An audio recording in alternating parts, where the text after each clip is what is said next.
भक्ति माने क्या? भज इत्यैश्वै धातुम सेवायाम परिकीर्तितः। भक्ति का अर्थ होता है जो अपने आत्मा से भी अधिक प्रिय हो, उसके प्रति संपूर्ण समर्पण, उसके प्रति अपार प्रेम। मैं बिल्कुल सरल भाषा में आपको बता रही हूं। जैसे आप लोगों ने लोहे की सुई देखी होगी। लोहे की सुई को जब आप मैग्नेट के पास रखते हैं तो आपको उस लोहे की सुई को बोलना नहीं पड़ेगा कि तुम जाकर मैग्नेट से चिपक जाओ। वो आतुर होगी उस मैग्नेट से चिपकने के लिए। ठीक ऐसे ही भक्ति का मतलब होता है ये आत्मा आतुर हो जाए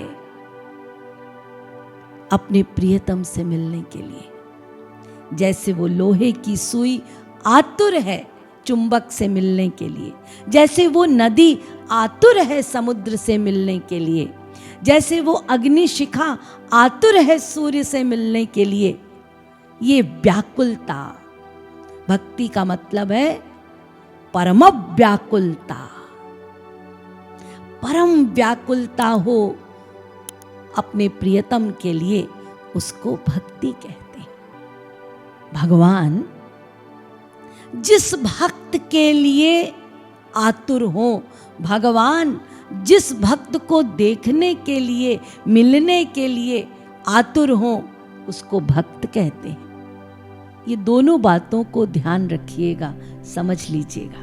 भक्त वो है जिसको मिलने के लिए भगवान एंग्शियस हो, भगवान व्याकुल हो, वो है भक्त। और भक्ति क्या है?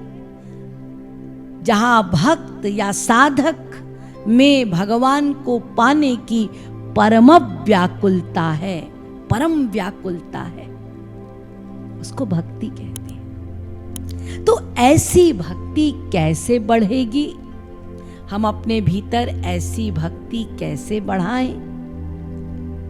तो ऐसी भक्ति बढ़ती है तदेव साधयति, तदेव साधयति।